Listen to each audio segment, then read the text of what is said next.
Dentro del bloque, tu espacio seguro para aprender sobre criptomonedas, DeFi y blockchain.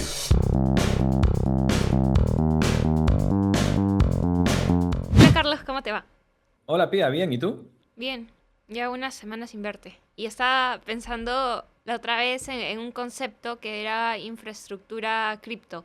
¿Cómo definirías esto tú? Bueno, es que hay empresas que ofrecen diversos servicios a la vez, ¿no?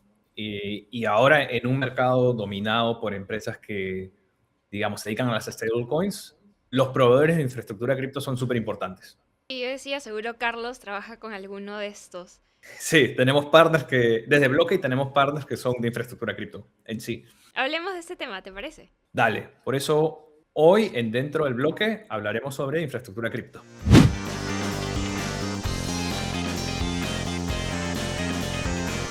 Hola, yo soy Pía. Hola, yo soy Charlie. Bienvenidos a Dentro del Bloque, el podcast de DDB Education enfocado en blockchain, criptomonedas y temas relevantes para la industria cripto. El día de hoy vamos a conversar sobre infraestructura cripto. Y es un tema que quizás no es tan familiar con la cantidad de personas como usuarios que interactúan en el día a día con diferentes protocolos o empresas con las que tienen transacciones diarias, ¿no? Es que es un tema más B2B, ¿no? Es un tema más para empresas que quieren construir. Bueno, no sé, Pia, ¿tú qué entiendes por infraestructura cripto antes de definirlo? O sea, entiendo que cada empresa que trabaja con criptomonedas normalmente tiene un montón de proveedores, ¿no? Y necesita un lugar en donde encontrarlos. Eh, y sirve bastante que haya una sola plataforma, una sola empresa que esté centralizando de cierta forma todos estos servicios Sí, para diferentes formas, ¿no? Pero sí, más o menos Va, entiendo. va muy alineado con eso, ¿no? Pensemos en empresas que quieren construir on-chain, van a tener diferentes necesidades. Van a haber empresas que necesitan soluciones de infraestructura, soluciones de ciberseguridad, soluciones de compliance, soluciones de conversión, ya sea on-ramp o off-ramp. Entonces, imaginemos traer o sea, un proveedor para cada cosa puede ser algo desordenado, ¿no? Pero si hay una empresa que de alguna manera, de manera centralizada y estructurada, te organiza esto, te puede dar distintas clases de servicios, ¿no? Y por eso hoy en día los proveedores de infraestructura cripto son súper importantes. Claro, y eso no significa que el proveedor de infraestructura sea necesariamente el que hace todo, ¿no? A veces también terciariza, pero supervisa todo el funcionamiento. Entonces también esto da una capa extra de seguridad. Sí, pueden tener, digamos, servicios in-house o pueden hacer un partnership con ciertas empresas, ¿no? Y el invitado de hoy tiene un perfil súper interesante y trabaja en una empresa que es partner de la empresa en la cual yo actualmente estoy trabajando. Buenísimo. Entonces hoy le damos la bienvenida a James. Sí, nos acompaña hoy James Ross Vázquez, que ve la parte de la TAM en Utila. Invitado entrando al bloque. Hola James, ¿cómo estás? Bienvenido dentro del bloque. Hola Carlos Pía, ¿cómo estáis? Un gusto tenerte por acá. Y bueno, es un tema bien interesante, pero antes de entrar en lleno, nos gustaría conocer un poquito más sobre tu experiencia y cómo es que específicamente llegaste a la industria cripto. Dale, pues yo, o sea, a la industria cripto diría que llegué directamente a stablecoins, a la vertical de stablecoins, es bastante larga historia. Diría que hay como tres partes principales a la historia. La primera, así la más estándar, fue en 2019 o así, empezar a invertir en Bitcoin. Tenía un amigo que me lo empezó a explicar, empezamos a entrar un poco en lo técnico y me pareció muy interesante. Sin embargo, durante esos años había como una sensación de que no entendía del todo cómo entraba esta tecnología en el día a día en el mundo, ¿sabes? Luego la segunda, esto es en 2023, me voy a Kenia un mes para hacer un proyecto con pymes locales. Y en ese momento estaba trabajando con bastantes empresas locales y me di cuenta, o sea, vi como de primeras lo complicado que era meter dinero a Kenia, que al final es un problema del país, del mundo emergente entero. Entonces, recibiendo dinero de Estados Unidos, de Europa, acababa teniendo que yo usar mi propia banco español para recibir, que no debería ser así. Y entonces ahí en ese momento me hablaron con un equipo que había local sobre una empresa que empezaba a mover stablecoins. Y esto, bueno, lo dejé un poco a un lado. Yo estaba en software tradicional y tal. Y luego, un año después de eso, 2024, me fui a Asia y yo estaba moviéndome en sureste asiático sin trabajar para una empresa específica y ahí me estaba moviendo un poco por todas las ramas de tecnología, viendo que había en el mundo fuera de Europa, digamos, que hay un poco larga historia cómo llega ahí, pero por hacer un poco el resumen.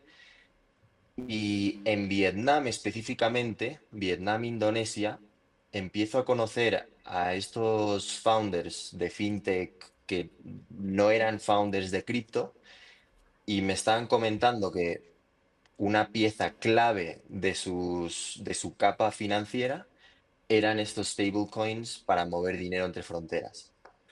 Entonces, ahí fue como el momento en el que yo, partiendo desde mi interés que tenía de antes en cripto, en la tecnología y demás, y con las inversiones que había hecho, que ya habían revalorizado, o sea, el concepto de los stablecoins lo pude comprender como muy claramente que esto iba a ser absolutamente clave en el mundo financiero. em, y decidir al 100% para entrar en el mundo, ahí desde Vietnam e Indonesia. Entonces me metí plenamente en esta vertical. Wow, no, no es tan común. Normalmente cuando preguntamos a los invitados es como un poco de trading o quizás NFTs o un proyecto como que toma, digamos, un poco de todo, pero lo tuyo fue como literalmente a eso, ¿no? Sí, o sea, curiosamente en 2018 en la universidad, Stellar estaba haciendo, ¿cómo se dicen? Bueno, estaba como sacando Stellar Lumens y en ese momento como chavales estamos consiguiendo que la gente nos diese un poco de dinero para recibir sus tellers y le dábamos algo de vuelta. Esa fue como mi primera interacción con el blockchain, viendo claramente que era algo muy complicado de entender, pero sin duda cuando entré de lleno fue más como por el lado del problema y los stablecoins que era algo que podía entender de verdad. Y luego ya de ahí fue moverme de Asia a Latam para esto precisamente. Pero sí, es un poco convencional. Veo mucha diversidad porque tu acento es español, pero Mm. ¿de qué nacionalidad eres, James? Yo, español, mi padre es inglés, pero lleva 30 años en España, ama más España que muchos españoles, así que diría que soy más español que inglés. Y bueno, ahora estás en Colombia. ¿Qué diferencia encuentras entre Europa y Sudamérica? Uf, muchas. En el contexto empresarial, dices, O en cripto, ¿no? Algo que se te venga a la mente. sí. Hombre, claramente cripto es real en Sudamérica, Centroamérica. Eso ya l- crea una diferencia inmensa porque cuando un fundador o una empresa está operando con una tecnología de verdad porque la sociedad lo necesita, cambia todo el juego. En Europa el caso es más criptonativo, más por el lado de la inversión del DeFi y demás. Entonces eso es una razón clave por la que me metí en esta industria aquí y no en Europa. Sí creo que en el futuro se adoptará porque al final será necesario para eh, mucho más que solo cripto, sino financiero, fintech y demás, pero ahora mismo claramente esa diría que es la diferencia principal. Luego ya, en términos de la industria como tal, yo trabajando con el mercado latinoamericano y también con el europeo, porque toco un poco los dos, latinoamericano el 80%, veo una diferencia interesante es que el europeo, el caso de uso, la persona que utiliza cripto para maneras, o sea, institucional, a nivel institucional, suele ser una persona muy técnica. Entonces las conversaciones son muy en profundidad de cuál es el producto, cuáles son los tecnicismos, a diferencia de este blockchain, qué ocurre con este token, demás. En cambio, en Latinoamérica la conversación es muy distinta, es mucho más por reputación, confianza, precio también, pero es mucho más, o sea, yo tengo este problema, ¿cómo me lo soluciona? Tampoco me importa demasiado en qué blockchain moverme, tampoco me importa demasiado específicamente cuál es el proceso de la validación de la transacción y demás. Entonces, también los tecnicismos es algo que diferenciaría. Sí, te cuento que yo hice mi maestría de blockchain en España y me daba cuenta de eso, ¿no? Porque éramos creo que 5 o 6 latinos tomando la maestría y los demás eran de Europa, sobre todo España.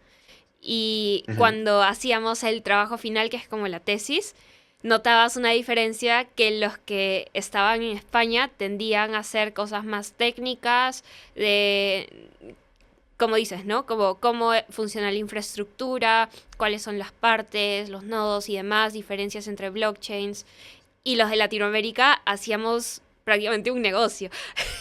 Un caso de uso, o sea, yo hice registro de historial médico compatible con diferentes países. Había otros que era trazabilidad de también de instrumentos médicos.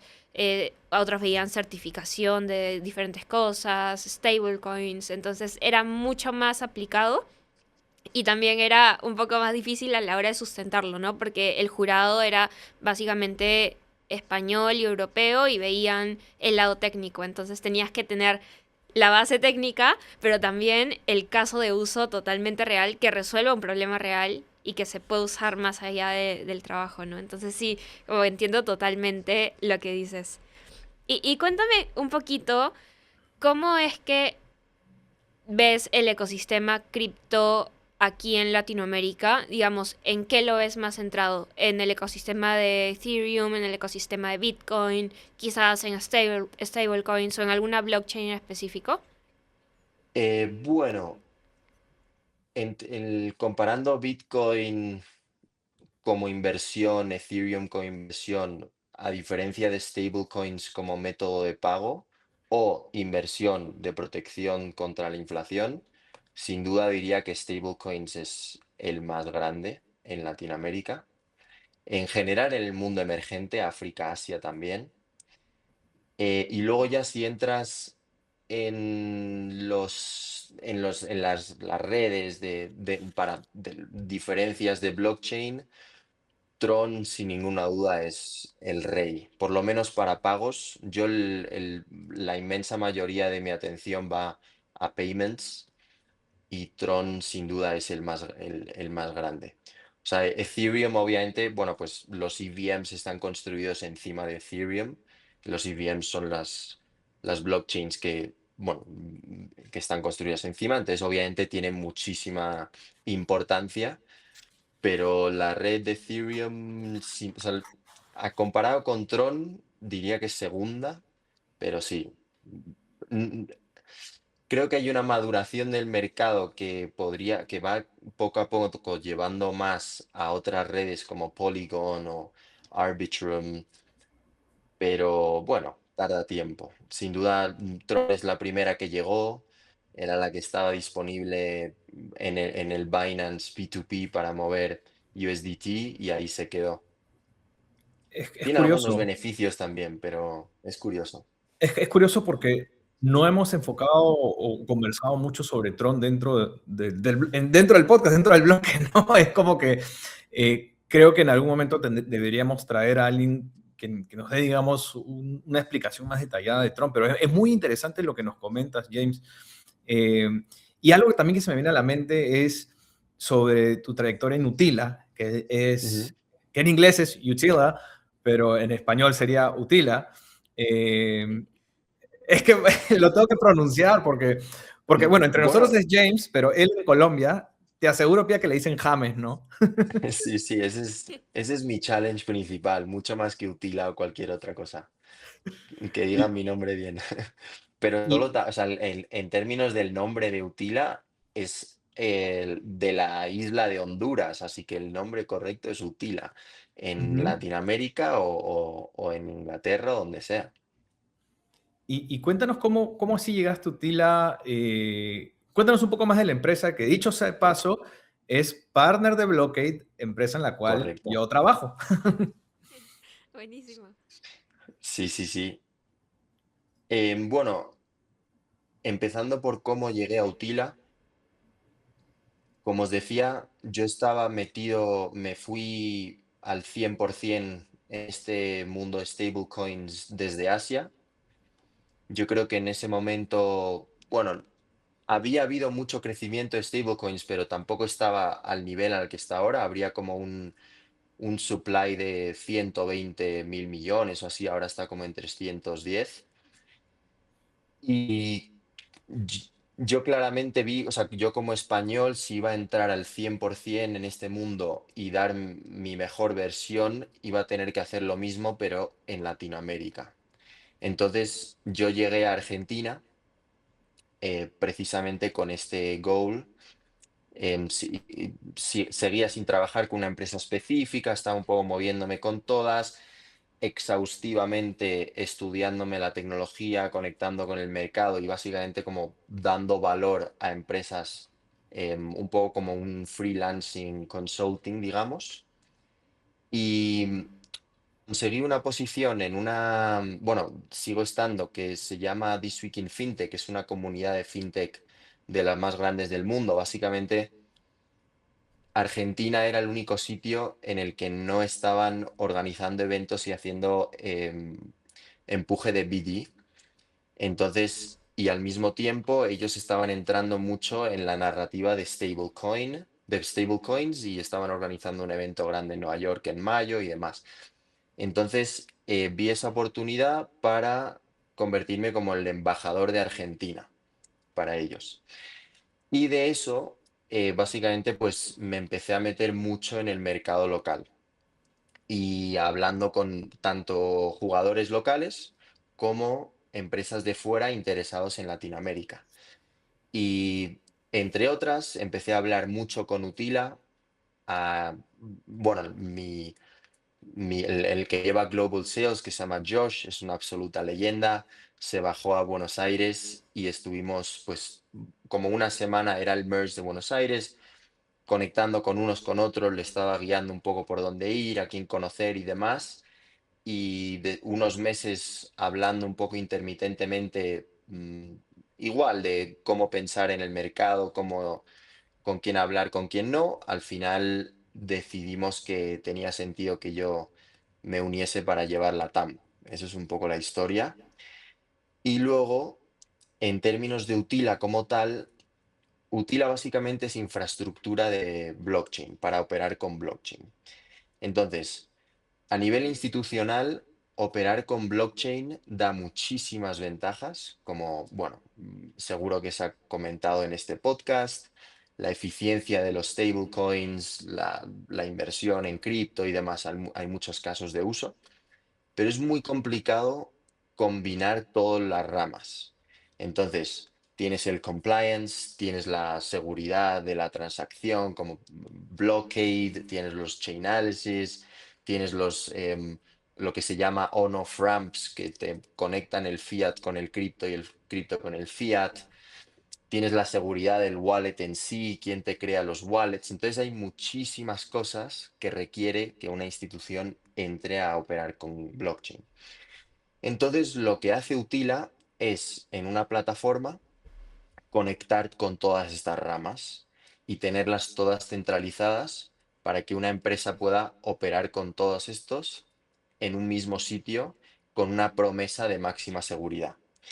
Y ahí está el tema clave, que es el core de lo que ofrece Utila, digamos, que es la tecnología de MPC, que en inglés es Multi-Party Computation, que esencialmente, o sea, mirando en el contexto tradicional financiero, tú le das tus fondos a un banco o a una entidad financiera, entonces tú le das la custodia sobre tu dinero y ellos pues te abren como un abanico de opciones de lo que puedes hacer o a lo mejor tienes otro proveedor que te permite, pero el control esencialmente lo estás delegando. Luego en el blockchain, tú ya tienes estos conceptos del self-custody y demás, pero a nivel institucional, antes también tú dices, como empresa manejo miles de millones, no quiero tener todo el control yo con la llave misma como si fuera un wallet de Trust Wallet, ¿sabes? Entonces tú también se lo delegas a otra empresa. ¿Qué pasa con este MPC que se introduce hace unos 7 años o así? Yo creo que hace 4 años se convierte como en el estándar de máxima seguridad. Tú eres capaz como empresa de tener en la custodia sobre los fondos, que eso te permite tener el control sobre todas estas ramas de las que hablamos. Entonces tú puedes controlar tu compliance, puedes controlar tu liquidez, cuáles son tus proveedores, puedes controlar la rentabilidad metiendo tus fondos en yield o staking, digamos, tener todo el control sobre esto, pero con la custodia a la máxima seguridad. Y esa máxima seguridad se consigue porque en vez de tener una llave que dependen todos tus fondos de ella, se divide en dos, una mitad encriptada y la otra mitad en custodia de la empresa y luego ya puedes elegir qué hacer con ella, con proveedores y demás. Pero nunca conectan hasta el momento de la transacción. Entonces Utila da la protección criptográfica de la mitad que está en la nube. Entonces, esencialmente nosotros no tocamos esa llave. Entonces, si hay un hack masivo a la empresa, el otro lado que está encriptado no se toca. Y si hay un hack a la nube, digamos Google Cloud, pues la otra mitad la tiene la empresa y tampoco hay un fallo de seguridad ahí. Entonces, ese es un poco lo que consigue Utila, que es conectar todas las ramas a máxima seguridad a custodia propia. ¿Y nos puedes dar un caso de éxito así icónico que hayan tenido, que hayas visto tú? Básicamente, una empresa, sobre todo yo vemos en LATAM empresas de payments, por lo menos es en la rama en la que yo toco en Latinoamérica sobre todo. Y esto es básicamente, o sea, nuestras empresas son capaces de mover los fondos a empresas tradicionales de importación-exportación, digamos a China. Entonces, digamos un corredor de Colombia a China, pues una empresa cliente nuestro es capaz de recibir estos fondos en moneda tradicional, en pesos colombianos, y con la estructura de Utila es capaz de conectar con su proveedor final en China, manteniendo todo el compliance que necesita, y luego añadir otras ramas de eficiencia, como por ejemplo podría ser el yield en DeFi. Entonces, ya eres una empresa que no solo estás manejando payments para empresas, con el caso de uso de stablecoins, pero que también tú tienes la opción de utilizar Morpho o Aave para estar rentabilizando tus stablecoins. Entonces, no sé, tenemos muchos clientes en la TAM. Mandioca es uno en Colombia, ha crecido muchísimo en estos últimos años y al final, bueno, eso es lo que, entre otras muchas cosas, lo que te permite hacer. Mandioca creo que usa Tron, ¿no? Mucho, Sí, sin sí, dar sí. muchos detalles de su operación, pero sí, como Y, muchas otras, como todas. y bueno, has visto distintos países en Latam, ¿no? ¿Cuál ha sido el que te ha llamado la atención recientemente?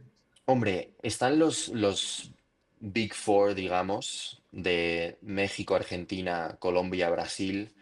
Esos son mercados súper interesantes, cada uno tiene su cosa. En Argentina, por supuesto, la adopción retail fue inmensa. Pensar que mucha gente consiguió sobrevivir a la hiperinflación por tener accesos a un dólar que un banco no le podía dar, pero Lemon o Velo sí, pues es algo que inspira mucho. Aunque también eso es algo que ocurrió un poco más, un poco hace unos años, entonces no es tanto algo que yo pueda decir que he visto ocurrir, digamos. Lo que sí yo he visto que ha sido un cambio inmenso, una adopción inmensa a un problema de ahora, del momento, es en Bolivia. Estuve ahí 2 veces en Santa Cruz. Fuimos a una conferencia, bueno, como muchas otras. Yo tenía un keynote, di una presentación y antes de la conferencia pues estaba pensando, bueno, pues será como las conferencias fintech o cripto en otros lados que tienen a todo el mundo hablando networking y luego hay 15 20 personas escuchando el panel. Entonces, bueno, yo entré tranquilo. Llego a la conferencia, unas 300 personas sentadas todos en la silla, escuchando con toda atención a la persona que estaba hablando durante 8 horas de conferencia. Y eso yo no lo he visto en ningún otro país y creo que eso demuestra que la gente que va allí porque tiene que enterarse de qué va esto. Eh, el- Bolivia tenía, creo que era unos 12.000 millones o así en reserva de dólares. Se queda a prácticamente uno o menos de uno. Su moneda empieza a ser muchísimo menos confiable. mm, Tiene el gobierno entra un poco favorable a cripto, luego se da la vuelta, luego vuelve a favorecerlo y entonces la gente dice, a ver, o sea, esto claramente es esencial para nuestra economía, no sé muy bien cómo funciona, pero me voy a enterar bien. Entonces, yo me inspiró bastante en los 2 viajes a Bolivia.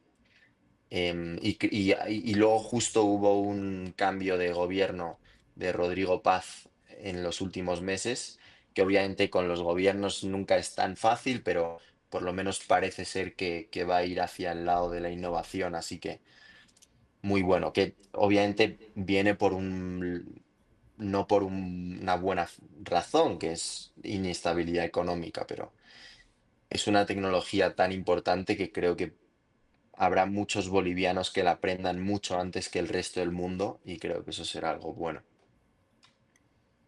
Estaba esperando de repente Brasil como respuesta, Pía, pero me sorprendió mucho Bolivia. No, no, no. Y sí es cierto que hay mucha actividad en Bolivia en estos días. No sé, Pía, tú que has escuchado Bolivia. Sí, la verdad que por el lado de stablecoins, sobre todo he tenido algunas noticias y por el lado de digitalización en general y bancarización, se escucha bastante. Entonces no me sorprende que venga también la parte de stablecoins. Y bueno, Brasil ya es grande, ¿no? Creo que no sorprendería específicamente, como dices, ¿no? Tal cual México, Argentina, Brasil y en este caso yo no esperaba escuchar Colombia como uno de los más grandes. Pensaba que esos tres tenían una diferencia como abismal, pero qué bueno, porque estamos cerquita y quizás se contagie un poco más Perú. Sí, no, 100%. O sea, sobre lo de Brasil, a ver, Brasil es que es una economía bestial. O sea, Pix es una obra maestra, hay unas empresas de altísimo nivel, pero como os dije que había estado metido bastante en el research y en el mercado, sabía que era grande y sabía que era muy bueno. Entonces fue más Bolivia el que me sorprendió. Y sobre Colombia, sí que es más pequeño que las otras tres, pero por ejemplo, en términos de payments, hubo una ola muy grande de payments en Colombia, que diría casi más grande que en Argentina, haciendo OTC y on-off ramps, que sin duda le puso ahí arriba. El retail es más grande en Argentina, seguro, y en Brasil, no creo tanto en México, pero sí, ahí Ujú. va creciendo. Me Sobre todo acuerdo en estos meses van a ser clave en Colombia. me acuerdo en el 2023 que yo estaba viviendo unos meses en Sao Paulo y yo ya estaba bien metida en blockchain, ¿no? Pero digamos que ahí lo viví bastante más, ya había tema de DAOs funcionales y cuando estabas en el tren venían gente a cantar y demás cosas y aceptaban en Bitcoin. Mm, Y eso yo dije, wow, esto ya es otro nivel y ya estaba Pix totalmente funcional y difundido por todos lados, entonces también era algo que veía muy diferente porque en Perú, si bien estaba el Yape creciendo, no todos te aceptaban y tampoco las tiendas, los comercios, ¿no? Entonces sí fue un cambio grande. Y ahora para los siguientes años, ¿qué ves como panorama? ¿Cómo ves a Utila también dentro de este nuevo panorama que te imaginas? em, hombre, hay bastantes temas.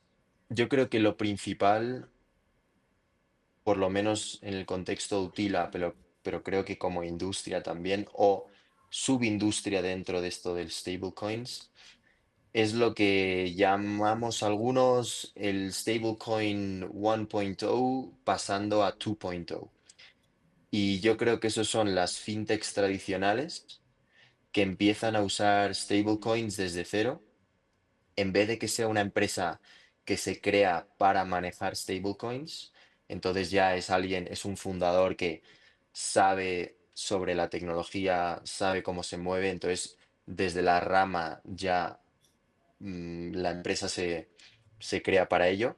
Sin embargo, una empresa de fintech de remesas que está moviendo muchísimo en fiat y está utilizando maneras tradicionales, ahora este año va a tener que considerar, ok, el cross-border es muchísimo más eficiente en stablecoins. ¿Cómo entro cómo adopto stablecoins para mis procesos? Luego también, que los stablecoins me permiten obtener rentabilidad en fondos que no se mueven del 6% y es 24/7 para moverlo de ahí. ¿Cómo integro esto en mis procesos también? Entonces, manejo de tesorería y demás. Entonces, creo que Utila como empresa, pero también la industria va a tener que adaptarse para esta entrada de tantas fintechs y, y hacer que la adopción, que su adopción sea un soft landing, ¿sabes? Entonces va a ser más importante que nunca el, la usabilidad simple, la claridad y bueno, obviamente la regulación en Estados Unidos ayuda muchísimo, pero sí, es empresas tradicionales que empiecen a usar stablecoins como una parte clave de sus operaciones, mucho más que simplemente una herramienta. ¿Y tú crees que Jen, payments en Latinoamérica, me surgió esta duda, no sé si payments en Latinoamérica en general, remesas, todo lo que sea stablecoins, llegue a significar un gran porcentaje de uso en cuanto a stablecoins? Porque estaba leyendo que ahorita, como inicios de 2026, finales de 2025, para lo que más se usa stablecoins es para traders, ¿no? Cuando quieren salir de una posición de cripto, compran stablecoins y después vuelven a entrar y así. Y eso es lo que mueve actualmente el mercado de stablecoins. Pero con tantos casos de uso y pagos, sobre todo en países emergentes, ¿no? ¿Tú crees que este caso de Latinoamérica pueda representar un porcentaje significativo? Dices para el caso de uso de stablecoins para payments, a diferencia Sí, de el trading, ¿sí? exacto. O sea, no tengo duda. O sea, yo ya o sea, si Stripe es una de las fintechs más relevantes del mundo. Su adquisición más grande de su historia es Bridge, que es un proveedor de pagos entre fronteras de stablecoins. Em, ha comprado Privy, son wallets retail, también como para crear esta infraestructura. O sea, ya de por sí Stripe, que es de las fintechs más grandes, su apuesta más grande es en stablecoins. Deal, que es la fintech de las fintech más grandes del mundo de HR, o sea, una inmensa empresa. Stablecoin se ha convertido en una de sus ramas más importantes y al final, simplemente con el caso práctico de que le preguntes a la gente. O sea, a lo mejor el trader está moviendo más volumen, porque al final con trading hay mucho volumen, pero claramente la remesa a través de stablecoins, el pago entre fronteras, el B2B payment, es muchísimo más eficiente. Entonces, el mercado de eso, o sea, al final, tantas empresas en el mundo tradicional tienen que hacer pagos a terceros fuera de su país, s- todo eso potencialmente puede pasar a stablecoins y Es un todas las enfoque súper empresas grandes que interesante, empiezan a James. moverse. ¿El qué? Es un enfoque súper interesante el que traes a la mesa porque no hay que ver el mercado por dónde va el volumen. Fíjate dónde están las adquisiciones y vas a entender hacia dónde están yendo las empresas, ¿no? Es un gran mensaje el que nos estás dando. Justo. O sea, al final, mirad las adquisiciones, mirad las rondas de inversión. Tendría una lista, bueno, hace poco hay una empresa que se llama Cast, que, que son wallets de stablecoins en el mundo emergente. Está construida encima de Solana, levantan 80 millones de Series A, o sea, es una inversión inmensa. Hay mucho dinero entrando en estos casos de uso que no son de trading, que no es cripto tradicional. Y no es para nada como el trading tiene su parte sin duda, es simplemente Mm. esta otra rama que empieza a crecer muy fuerte. Sí, y como dices, ¿no? Son fintech que están, digamos, incorporando esto como caso de uso real, ¿no? Ualá ha levantado, creo que ha sido un par de días, ¿no? Ha sido 250 millones. Es verdad. O sea, imagínense esa ronda, una valoración por encima de los $3.000, creo que está la valoración, pero imagínense esa ronda, ¿no? Eh, y sí, me parece una muy buena forma de ver hacia dónde va el mercado, ¿no? Vamos a ver qué sucede con las empresas, ¿no? En este 2026 que se espera, digamos, que sea un año menos activo a comparación del 2025, pero uno nunca sabe, ¿no? Claro, menos activo en términos del cripto tradicional. Bitcoin abajo, los meme coins muertos, Mm. los altcoins que parece ser que ya poco, pero claro, ese es el cripto tradicional. Yo creo que aquí ya empieza a desviarse la definición de cripto. Digamos, digital assets, que serían stablecoins y demás, eso, o sea, a lo mejor un poco más lento que el año pasado porque era el momento de subida máxima, pero eso, la adopción de eso no va a parar, porque al final es una eficiencia financiera, no es tanto una inversión de un precio que sube o baja. Pero eso y seguir construyendo, que eso tampoco para. Y te das cuenta de la Justo, cantidad de startups que salen y todo. Sí, es un tema súper total. interesante también. Sí, sí. No, lo veía mucho en Bolivia, em, cuando estuve en estas conferencias, la segunda sobre todo, me acuerdo que había habitaciones distintas y uso Bolivia como ejemplo, pero en muchísimos países de África, Asia sería parecido. Había diferentes salas y en algunas era como aprendiendo a trade, en otras era como aprendiendo bueno, pues un poco más avanzado y demás. Y en estas conferencias específicamente, yo sí que veía muchas como lecciones o paneles que iban sobre cómo empezar con el trading.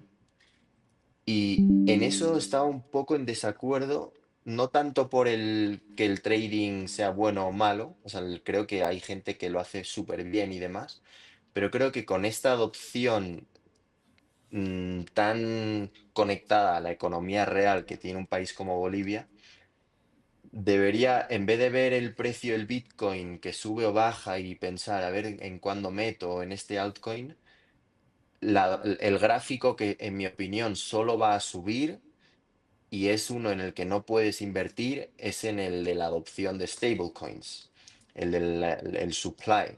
Entonces ahí solo puedes comprar con atención y con esfuerzo.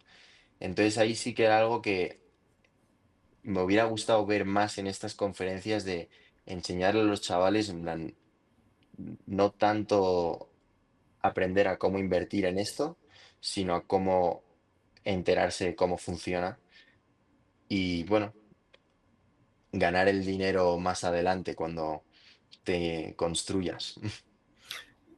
James, has traído un episodio súper diverso, mencionando diferentes países, diferentes empresas. Oye, muchas gracias por venir al podcast y cuando estés por Lima, ojalá puedas venir al estudio en persona. Me encantaría, me encantaría. Muchísimas gracias por la invitación y ha sido un placer. Gracias a ti.